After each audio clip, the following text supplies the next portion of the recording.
Эфир Абхазского телевидения продолжается. Вы смотрите информационный выпуск Амшикшара. Здравствуйте. И сегодня в выпуске. Продолжаются выездные совещания Аслан-Абжания в районы республики по итогам деятельности за 6 месяцев.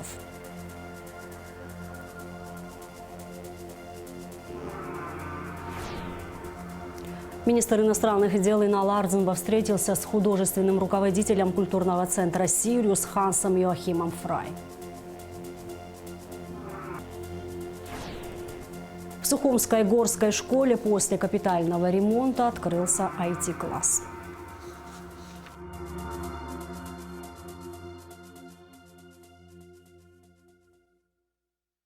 Президент Аслан-Абжания провел выездное совещание с активом Галского района. В совещании также приняли участие премьер-министр Александр Анкваб, руководитель администрации президента Джансух Нанба, министр внутренних дел Роберт Киут, члены правительства, общественность. На встрече был представлен отчет о проделанной работе за первое полугодие. Перед началом совещания Аслан-Абжания осмотрел Центральный парк в городе Гал. По итогам первого полугодия объем поступление в бюджет составил более 32 миллионов рублей, при плане более 22. План выполнен на 143%. По сравнению с первым полугодием прошлого года налогов и других платежей поступило на 8 миллионов 542 тысячи рублей больше. Расходная часть бюджета Галского района за первое полугодие исполнена на 101,8%. За отчетный период в Галском районе зарегистрировано 25 преступлений, из которых 20 раскрыто, что составляет 80% раскрываемости. Подводя итоги совещания, президент отметил необходимость создания рабочих мест в республике. Аслан-Абжания подчеркнул, что если лица, которые взяли в аренду предприятия, не будут работать эффективно, то с ними не следует продлевать договорные отношения. Нужно искать тех, кто сможет работать лучше. Глава государства отметил, что необходимо выровнять экономический потенциал районов. Те тенденции, которые обозначились, выполнение плановых показателей, появились предприятия в области сельского хозяйства. Вот такие маленькие ростки, это, конечно, хорошо, но этого мало. О чем бы я хотел вас попросить? Вот основа экономики Гальского района, если не говорить о таком крупном предприятии, как Ингургэс, это, наверное, сельское хозяйство. В советское время здесь были предприятия сельского хозяйства, в основном, которые специализировались на выращивании цитрусовых. Я так понимаю, что эти предприятия сегодня находятся в аренде, правильно? И, наверное, это нормальная практика, когда предприятие находится в аренде. Вы там проанализируете, насколько все это работает эффективно. Сколько корней было в советское время, какая была урожайность, сколько людей на этих предприятиях работало, насколько компании, которые взяли в аренду, этим управляют эффективно. Я соответствующее поручение дам правительству, мы как-то на эту тему говорили, и Министерству экономики, и Министерству сельского хозяйства, вам как главе.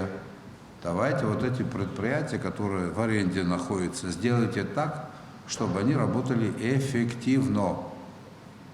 Но можно же цифры провести, анализ, какое количество земель у них в аренде, какая урожайность, сколько они платят. И если к этому подойти разумно, вы поймете, что эти предприятия должны работать на другом уровне. Тогда в районе будет денег больше, у самих предприятий появятся возможности. Если требования не ужесточать, все останется так, как было, ничего не поменяется. А бывают такие случаи, когда арендаторы неэффективно этим пользуются. В нашей практике это сплошь и рядом. Нам, наверное, нужно будет подумать всем и в правительстве, и здесь, во всяком случае, тем министерствам, которые за это отвечают, чтобы их стимулировать, рост производства. Какие механизмы? Надо продумать. Константин Эдуардович, когда мы приедем сюда в следующий раз, я бы хотел услышать о том, что в этих предприятиях, которые находятся в аренде, в июле 2023 года было там 10 тысяч или 15 тысяч корней. В июле 2024 года их стало 20 тысяч, что люди начали вкладывать туда деньги и развивать эти предприятия. Никаких проблем. Мы же имеем возможность сравнить, вы же люди образованные, там, посмотрите, как работают на землях в сопредельных территориях. Если земля не будет кормить жителей, то как обеспечить материальное благополучие наших граждан? Руководители выступали, жаловались и говорили справедливые вещи. Нет там техники для коммунального хозяйства. Необходимо отремонтировать отделение в больнице. Необходимо повысить заработную плату многим. С каких источников это взять? В каком месте лежат эти ресурсы? Они лежат в наших землях, которым мы не научились грамотно пользоваться. У вас проживает 30 тысяч населения, правильно? Трудоспособное наверняка 1015. Задействовано, наверное, в экономическом секторе сколько? 5 тысяч. Вот 10 тысяч людей. Гальцы всегда славились тем, что они любили работать. Эти люди не имеют работу, потому что и хозяйствующие субъекты, и власть соответствующих условий не создала. Это наша с вами компетенция. О чем я хотел бы попросить руководителей местных, работать в режиме более динамичном. Более динамичном. Вот эти хозяйства, которые работают в аренде, картину знать на местах. Почему столько? Сколько денег они реинвестировали? Вы должны знать их бухгалтерию, потому что это ваше предприятие, оно государственное, находится в аренде. Почему, если можно заработать 5 рублей, он зарабатывает 1 рубль? Кто ему разрешил так пользоваться государственным имуществом? Расширенный репортаж о рабочей поездке президента в Галский район смотрите после выпуска новостей. 5 августа Министерство культуры совместно с администрацией Галского района проведут в городе Гал концерт с участием районных творческих коллективов и сельскохозяйственную ярмарку-продажу. К участию в ярмарке приглашаются все желающие – художники, ремесленники, владельцы фермерских и личных хозяйств, а также индивидуальные предприниматели и юридические лица. Заявки принимаются до 1 августа. Аслан Бжаня также посетил с рабочей поездкой Ткорчалский район. Перед совещанием с активом района глава государства посетил бывший цитрусовый совхоз Аяйра. 300 гектаров земли арендовала предприниматель София Бигваба. Она рассказала президенту, какие работы уже провели, сколько саженцев высадили и какой урожай планируют собрать. Затем Аслан Бжаня посетил хозяйство в селе Кохора, где выращивают голубику. Под эту ягоду в 2019 году было отведено 8 гектаров земли. По словам предпринимателя Айланы Джопо, первый урожай голубики был выращен в 2021 году. Прошлогодний урожай составил 7 тонн, а в этом году он вырос в 2 раза – 14 тонн. Предприятие ориентировано на экспорт в Россию. Затем в администрации Ткорчалского района состоялось совещание с активом района. На повестке дня вопросы финансово-хозяйственной деятельности, результаты деятельности районных отделений Министерства внутренних дел филиала Черноморэнерго. Прежде чем приехать сегодня на совещание, я посетил 2 сельхозпредприятия в вашем районе. Оба предприятия относительно новые. Там работают люди-энтузиасты. Я просто не ожидал от этой девочки молодой Иланы Джопо. Я слышал, что она этим занимается, но когда я увидел то, что она делает, я понял, что все зависит от целеустремленных людей, от людей, которые хотят иметь результат. Небольшое, может быть, пока предприятие, в которое вложено огромное количество любви, пота и труда. И очевидный результат. Городская девочка, хрупкая, женщина, значит, создает предприятие, и эти предприятия, начинают работать. И успех у нее будет гарантирован, потому что она не ленится, встает рано утром, ложится поздно вечером. То же самое рядом, тоже женщина. Восстанавливает предприятие, красивейшие места. Все, что заросло бурьяном. Очевидно, что у нашего государства с вами нет свободных ресурсов финансовых. Нам нужно привлекать в эти отрасли деньги. Нам нужны финансовые инструменты, которых мы не имеем. Поэтому государство проводило в лице президента и его команды и проводит политику привлечения инвестиций. Тут мы сталкиваемся с очень серьезным сопротивлением, с очень серьезным непониманием. Репортажи о рабочей поездке главы государства в Тхорчалский район смотрите в ближайшем выпуске новостей. В медиацентре МИД Абхазии прошла встреча министра иностранных дел Инала Ардзенба с немецким и российским музыкальным менеджером, художественным руководителем культурного центра «Сириус» Хансом Йоахимом Фрай. Обсуждались вопросы реализации совместных гуманитарных инициатив, в том числе проведения в Сириусе мероприятий, связанных с Абхазией. Ханс Йоахим Фрай отметил большой потенциал республики и подчеркнул, что будет сотрудничать с нашей страной. Большое спасибо за уделенное время. Для меня большая честь находиться в Абхазии. Официально я здесь нахожусь впервые, но в частном порядке я уже приезжал в Абхазию. Мне очень нравится ваша страна. В вашей стране огромный потенциал. С одной стороны, я как художественный руководитель центра «Сириус» нахожусь здесь, в Абхазии, в этом качестве. С другой стороны, учитывая, что у меня два гражданства, российское и немецкое, я также представляю фонд, который называется «Моссотрудничество». Поэтому я очень рад сотрудничать с вами, с вашей страной, с точки зрения культуры, создавать, строить культурные мосты, что в конечном итоге приведет к культурному, экономическому и гуманитарному развитию. Я с удовольствием воспользуюсь тем временем, которое мне здесь предоставлено, и убежден, что мы придем к конкретному сотрудничеству.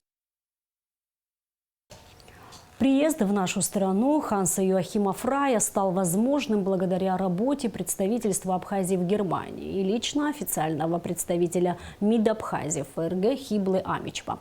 Как она сообщила нашей редакции, Ханс Фрай также встретился с министром культуры Дауром Ковы. Позже запланирована встреча с президентом республики Асланом Бжания. В ночь на понедельник Крымский мост был атакован двумя украинскими беспилотными надводными аппаратами, сообщает Национальный антитеррористический комитет России. 2 человек погибли. Также пострадала несовершеннолетняя девочка. Она находится в реанимации. Информация о повреждении опоров не подтверждается. Обследование моста продолжается. Возбуждено уголовное дело по статье о теракте. 1 человек погиб в результате ДТП в Гагарском районе. На автотрассе в районе села Псахара столкнулись автомобили «Лада» и КАМАЗ. Еще 3 пострадавших спасатели доставили в Гагарскую районную больницу. В результате стихийного бедствия, обрушившегося на республику 8-10 июля, в наибольшей степени пострадали город Гагра и непосредственно Гагарский район. Затопило и машинно-технологическую станцию, гараж, где стояла спецтехника. Большой урон получили и сельхозугодия. В общем, в районе пострадало 45 гектаров, из них 15 посев кукурузы и 25 многолетние посевы. Сегодня, даже если мы поедем, Лдза-Пицунда, вода до сих пор стоит. Ну, местные жители говорят, раньше 2-3 насоса качали, сегодня 1 насос, а он не успевает выкачивать эту воду, поэтому вода на полях стоит. Ну, Цандрибская зона у нас, конечно, это самое, в этот раз обошлось, просто был хороший дождь, никакого ущерба, ни частным подворьям, ни посевам, ни такого ничего не было. Конечно, я понимаю нашу МТС. У них не хватает специалистов, то есть трактористов. Всего 2 тракториста. Ну, наверное, это сегодня не престижно, что ли, механизаторов. Но я хорошо помню времена, когда здесь от механизаторов отбоя не было. А сегодня 2 тракториста. Что они успевают? Офицерские ряды сотрудников МВД пополнили юноши и девушки из Абхазии, выпускники вузов МВД России. Выпускникам Краснодарского университета МВД России вручили дипломы в торжественной обстановке. Офицерские ряды сотрудников МВД Республики Абхазия пополнили юноши и девушки из Абхазии, выпускники вузов МВД России. Вручение диплома выпускникам Краснодарского университета МВД России прошло 13 июля. Руководители университета произнесли напутственные слова выпускникам. Почетные гости высказали слова признательности педагогам за подготовку квалифицированных кадров для органов внутренних дел. Под аккомпанемент духовного оркестра курсанты прошли торжественным маршем по Строевому плацу.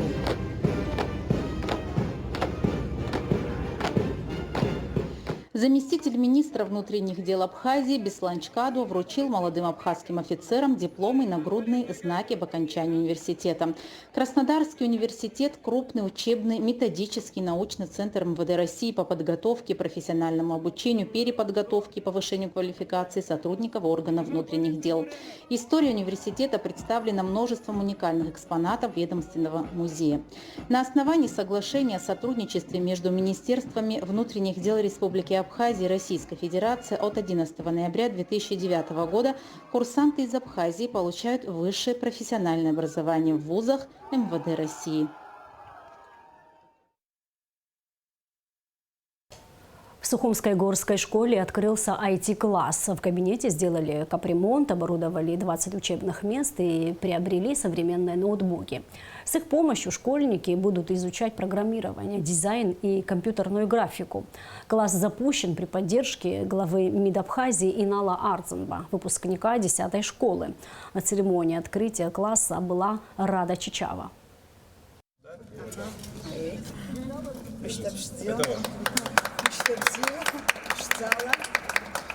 В 21 веке без развития сферы информационных технологий практически невозможно представить систему современного образования. Во многих странах мира активно осуществляется внедрение IT в процесс обучения школьников и студентов, что способствует модернизации учебно-воспитательного процесса, развитию творчества педагогов, активизирует мыслительную деятельность учащихся, позволяет проводить дистанционное обучение, развивает систему непрерывного образования, тем самым повышая эффективность образовательного процесса.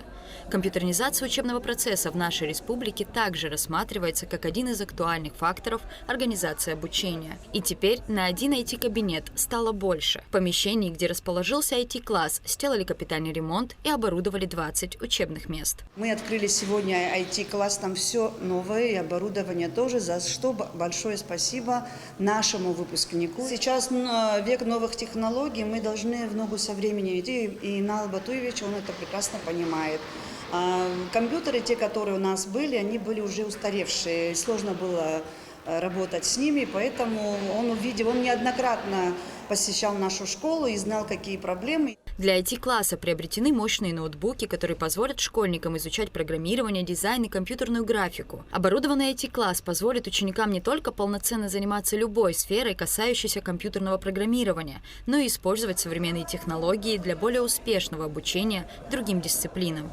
Дети сейчас намного продвинуты, и использование компьютерных технологий – это очень важно. А что касается, например, нашего блока иностранного языка, у нас очень много заданий, вот в учебниках даже даются, где нужно найти информацию о ком-то или о чем-то. И использование компьютерных технологий очень важно. Хотелось бы, конечно, и нам, если возможно, будет часто использовать эти технологии на уроках. Это сегодня, я думаю, очень мотивирует детей.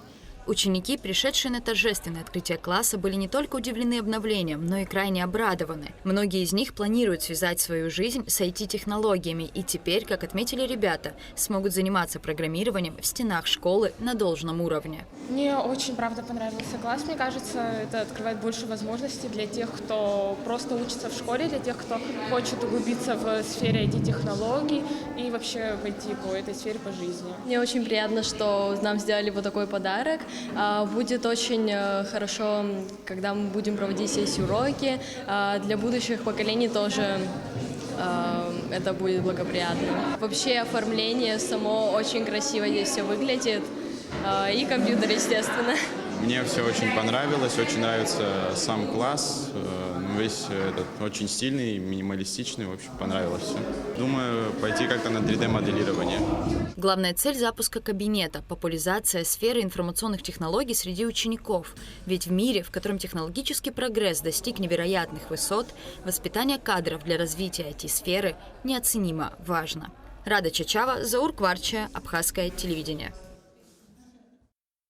На перевале Пыв завершается реконструкция памятника советским воинам, павшим в битве за Кавказ во время Великой Отечественной войны, сообщает пресс-служба культурного фонда «Платформа». Реконструкция проводится в рамках историко военно-патриотического проекта «Кавказский фронт», посвященного 80-летию победы в битве за Кавказ. Открытие запланировано на 24 августа. В Русском драматическом театре имени Фазиля Искандера с большим успехом прошла премьера спектакля «Роман с кокаином». Поставленный по самому загадочному, поразительному и откровенному роману 20 века спектакль пришелся по душе абхазскому зрителю. В роли художника-постановщика выступил приглашенный режиссер Роман Кочержевский, многократный номинант премии «Золотая маска», обладатель спецприза премии «Золотой софит». В спектакле впервые использованы новые технологии и даже закуплено специальное оборудование. Зрители, не успевшие посетить премьерные показы, смогут увидеть спектакль на сцене Русдрама в августе. Ребята помогали мне в работе, и у нас было довольно мало времени на репетиционный процесс наш.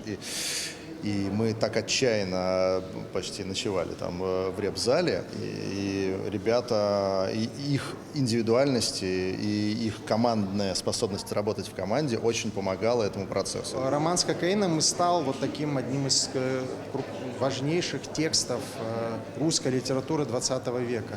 И просто прикоснуться к этому тексту уже, мне кажется, важная задача для театра. Чем близок к абхазскому зрителю, я думаю, всеми темами, которые там затрагиваются. Театр все-таки это преобразование на художественном уровне, разговор о проблемах, которые либо явно, либо подспудно беспокоят людей.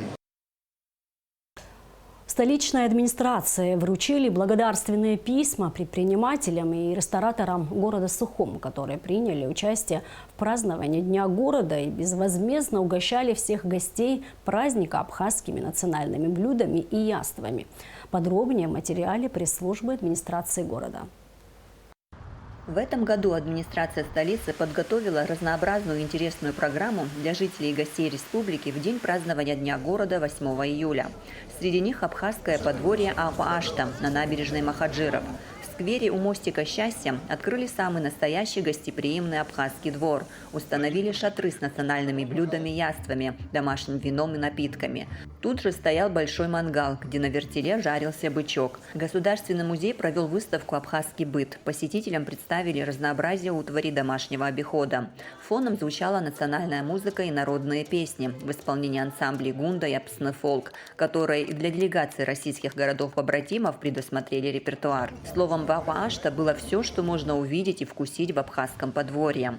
Администрации Сухума, задумавшей проект, гастрономическую часть абхазского подворья помогли реализовать сухумские предприниматели и рестораторы, которые выставили в шатрах все разнообразие абхазской кухни. Замглавы администрации Сухума Леон Кварча отметил, что рестораторы с энтузиазмом откликнулись на предложение принять участие в праздновании Дня города. Все жители и гости нашей столицы, которые посетили данную часть праздничных мероприятий, остались очень довольны, отметили высокое качество той кухни, которая была представлена, доброжелательность персонала, который обслуживал их на месте, и вообще в целом организации самого гастрономического, этого, ну скажем так, отделения нашего празднования нашего Дня города. Я хочу сказать, что это является яркой иллюстрацией того, каким образом бизнес и власть могут совместно работать в плане реализации различных проектов, которые направлены на развитие нашего города, в том числе на развитие нашей страны. Хочу вам пожелать дальнейших успехов и дай Бог, чтобы пример, который вы подали сегодня, чтобы он был перенят всеми остальными, и мы также совместно могли реализовывать какие-то другие проекты в социальной, в культурной, в экономической сфере. Большое вам спасибо. В столичной администрации вручали благодарственные письма предпринимателям и рестораторам города Сухум, которые приняли участие в праздновании Дня города и безвозмездно угощали всех гостей праздника абхазскими национальными блюдами и яствами. «Награждаем дольше, чем они готовят еду», – пошутил замглавы Леон Кварчия, когда пришлось ждать опоздавшего награждаемого. Надо отметить, что все 8 благодарственных писем были на имя всего коллектива ресторанов – Нарта, Мухус, Гума, Анаша, работникам Апатсхи, Анаса, Пиябаза, винодельни, Алтания. Их труд был огромен в День города, потому что поток людей, посетивших абхазское подворье, требовал не только внимательности и вежливости, но и физической выносливости. Руководство Нарта делегировало в столичную администрацию старшую официантку Гунду Салакая, которая уже много лет работает в ресторане. Предприниматели поделились, что готовы и в будущем участвовать в подобных мероприятиях на радость горожанам и гостям столицы. Город предложил предпринимателям поучаствовать в мероприятии организации культурного досуга для горожан и гостей. И все сразу согласились. Город у нас развивается, и если есть возможность внести хоть маленькую свою лепту, всегда предприниматели говорят «да», мы сразу откликнулись. И если будут еще такие посылы от города, мы рады помочь. Мы хотели со своей стороны, я думаю, все мои коллеги согласятся, поблагодарить и главу администрации города, и экономический отдел администрации за то, что они дали нам, предоставили такую площадку, где мы не просто могли предоставить нашу продукцию, но и украсить в такой большой праздник наш город. Глава администрации города Сухум Беслан Эшбам, который присоединился ко встрече с предпринимателями, также поблагодарил столичных рестораторов за участие в праздновании Дня города. Хорошая такая добрая традиция, мы ее начали. За вашу бескорыстность в этом вопросе, отзывчивость, хочу еще раз всех вас поблагодарить. Огромное вам спасибо за то, что дали нам возможность вместе провести такой прекрасный праздник и участвовали. Еще раз повторю, многие говорят и думают, что все это было за какие-то деньги. Вам спасибо, что вы все сделали это бесплатно. Мы, в свою очередь, со своей стороны всегда готовы вам помочь, быть рядом. И еще раз спасибо вам за отзывчивость. Это Бог питается. Посетители абхазского подворья, горожане и гости столицы делились в соцсетях фотографиями и видео, сопровождая их словами благодарности за такой красивый и вкусный праздник. В связи с чем на встрече была озвучена идея сделать мероприятие Апаашта ежегодным. Амрамич Алексея Гухава, пресс-служба администрации города Сухум. Очередной успех наших юных теннисистов. Сабрина Анба стал победителем турнира российского теннисного тура 3Б категории «Играем на высоте», который проходил с 10 по 16 июля в Краснодаре, сообщает Госкомитет по делам молодежи и спорту. Сабри выступал среди юношей до 13 лет. Также он стал бронзовым призером в миксте. Тренирует директор Республиканской теннисной школы Абхазии имени Арзамета Тарба, мастер спорта Абхазии по теннису Элизабет Акоце. А сейчас прогноз погоды. По сообщению гидрометцентра, во вторник, 18 июля, на территории Абхазии ожидается небольшая облачность, преимущественно жаркая погода без осадков. Температура воздуха ночью плюс 17-22, днем плюс 25-30 градусов. Температура морской воды плюс 25 градусов.